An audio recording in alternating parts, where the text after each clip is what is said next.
કોંગ્રેસ સમિતિ દ્વારા આગામી મહાનગરપાલિકાની ચૂંટણીઓને ધ્યાનમાં રાખીને એક મહત્વની પ્રેસ કોન્ફરન્સનું આયોજન કરવામાં આવ્યું। આ બેઠકમાં પક્ષની રણનીતિ અને આગામી ચૂંટણીલક્ષી આયોજન અંગે વિસ્તૃત ચર્ચા કરવામાં આવી। ગુજરાતભરમાં જ્યારે સ્થાનિક સ્વરાજ્યની ચૂંટણી યોજાશે ત્યારે તેને અનુલક્ષીને સર્કિટ હાઉસ ખાતે એક બેઠક તેમજ પત્રકાર પરિષદનું આયોજન કરવામાં આવ્યું હતું।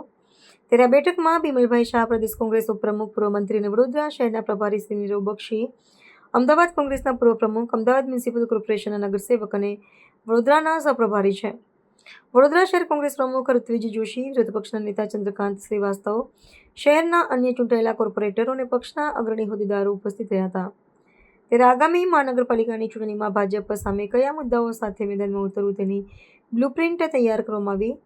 શહેરના પ્રશ્નો જેવા કે રસ્તા, પાણી અને ડ્રેનેજની સમસ્યાઓને લઈને જનતાની વચ્ચે જવાનું આયોજન કરવાનું નક્કી કરવામાં આવ્યું। વોર્ડ દીઠ કાર્યકરોની નિમણૂક અને બૂથ લેવલની કામગીરી પર ભાર મૂકવામાં આવ્યો। સક્રિય અને લોકપ્રિય હોય તેવા ઉમેદવારોને પ્રાધાન્ય આપવા અંગે પ્રાથમિક ચર્ચા પણ કરવામાં આવી। વડોદરા કોંગ્રેસ હવે ઇલેક્શન મોડમાં આવી ગઈ છે અને સંગઠનને વેગ આપીને જનતાનો વિશ્વાસ જીતવા માટે કટિબદ્ધ જણાય છે। જો એક વસ્તુ આપને ચોક્કસ કહું કે મને તમે સારું તો યાદ કરાયું, હું એક તો અમારા બધા જ કાર્યકર્તાઓ તમે કીધું ટીમ વર્ક દેખાયું ને તમને, જે which is also B appreciated thing કે અમારી આખી આ ટીમે ભેગા થઈને શર્મા એટલું સરસ કામ કર્યું કે જે લોકો નામ કમી કરાવવા માગતા હતા એમાંથી કોઈનું પણ નામ કમી કરાવી શક્યા નથી અને કમી નામ થયું। એમાં હું અધિકારી મિત્રોએ પણ જે સહકાર આપ્યો છે એમનો પણ આપના માધ્યમ દ્વારા આખા ગુજરાતમાં એ કલેક્ટર હોય, ડેપ્યુટી કલેક્ટર હોય કે BL હોય, આ બધા જ મિત્રોએ ભેગા થઈને એમાં અમને લોકોને મદદ કરી છે, એમનો પણ આભાર માનું છું અને અમારી ટીમનો પણ આભાર એટલા માટે કે ટીમે ટીમ વર્કથી, જનૂનથી અને આજે એના પરિણામે આજે તમે જુઓ કે એ લોકોએ 7 ફોર્મ કેમ ભરાવડાયા।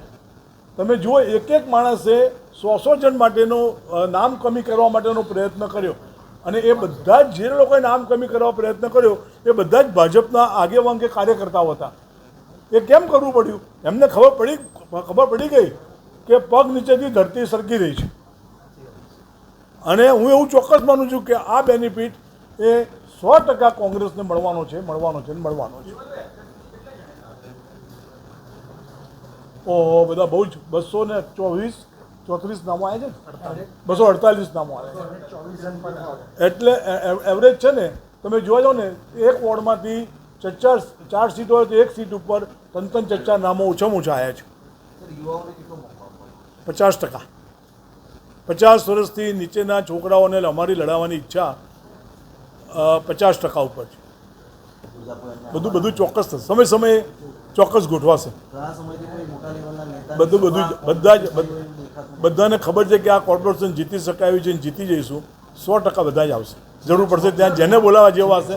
માનો છો કે જે ચૂંટાયેલા પ્રતિનિધિઓ છે એ લોકોએ પણ ભેગા મળીને કામ કરવું જોઈએ, કારણ કે એ લોકોમાં જ વાદ વિવાદ છે, અલગ અલગ આવેદનપત્રો કલેક્ટરને આપતા હોય છે, અલગ અલગ રીતે રજૂઆતો કરતા હોય છે, પ્રમુખ સાથે કેમ નથી આવતા? જો each and every elected member have a full right, each and every member.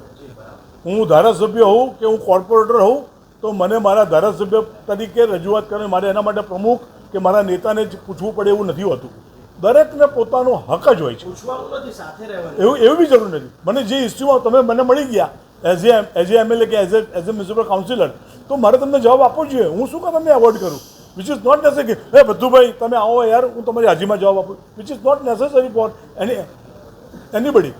એક મહત્વનો પ્રશ્ન, તમે જે પ્રમાણે આક્ષેપ હોય છે અને જે ભ્રષ્ટાચારોની વાતો ચાલતી એટલે કોંગ્રેસને મત આપે કે કોંગ્રેસ ભ્રષ્ટાચાર નહીં કરે? કોંગ્રેસ એવું તો શું કરશે આગામી 5 વર્ષોમાં કે લોકો તમને વોટ આપશે? એક ડેવલપમેન્ટ પ્લાન, કોઈ એજન્ડા પર્ટિક્યુલર નક્કી કર્યો હોય કોંગ્રેસ? અમે અમારા મેનિફેસ્ટો સાથે આવીએ છીએ। આજે તમે જે મુદ્દાની અમે ચર્ચા કરી રહ્યા છીએ, અમે જ્યારે જે મુદ્દાની ચર્ચા કરતા હોય ત્યારે અમને એટલી તો ખબર હોય કે આ મુદ્દાના સંદર્ભમાં સૌથી પહેલો વડોદરાની સંસ્કારી નગરીને આનો ન્યાય આપવો પડશે અને આ અમારી જેન્ટલમેન પ્રોમિસ રહેવાની છે કે જે સમસ્યામાંથી તમે પસાર થઈ રહ્યા છો એ સમસ્યાનો અમે તાકીદે ઉકેલ લાવીશું।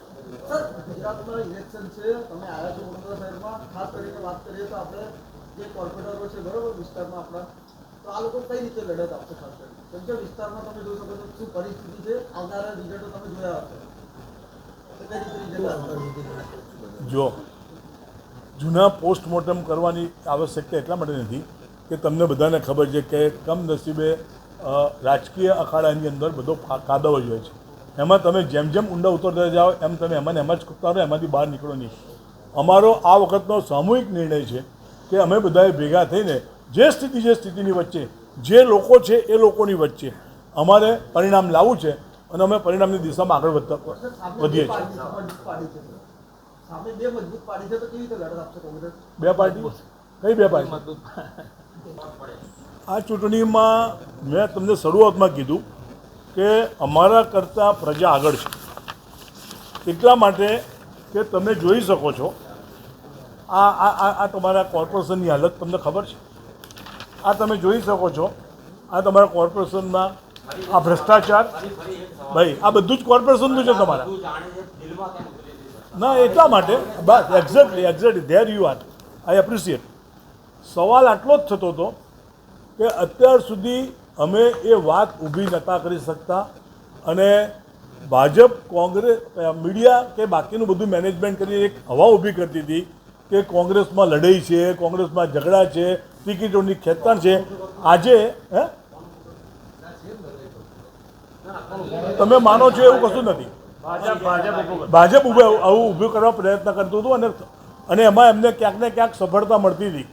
હું આ વખતે એટલું ચોક્કસ કહું છું, મેં તમને શરૂઆતમાં કીધું કે આ અમારી બેઠેલી આખી ટીમ ક્યાંક અને ડિફરન્સ ઓફ ઓપિનિયન તો હોવો જોઈએ અને હોય તો પરિણામ સારું આવે, પણ કોઈનામાં મનભેદ નથી.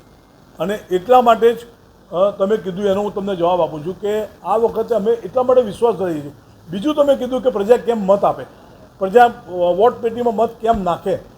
પ્રજા વોટ પેટીમાં મત એટલા માટે નાખે કે આ વખતે પ્રજાને વિશ્વાસ બેઠો છે કે કોંગ્રેસ, તમે જુઓ છેલ્લા કેટલા વખતથી ઋત્વિજભાઈથી માંડીને આખું કોર્પોરેશન જે પ્રમાણે લડી રહ્યું છે, વડોદરાની પ્રજાના પ્રશ્નોને લઈને આગળ વધી રહ્યું છે, એટલે વિશ્વાસ બેઠો છે કે ના આ વખતે કોંગ્રેસ જીતી શકે એવું છે. અને એવું તમે બી માનતા હશો, હું પણ માનું છું કે જ્યારે જીતવાની પ્રક્રિયાની અંદર તમે આગળ વધતા હોય તો પ્રજા સ્વાભાવિક તમારા પર ભરોસો રાખશે અને તમને મત આપશે.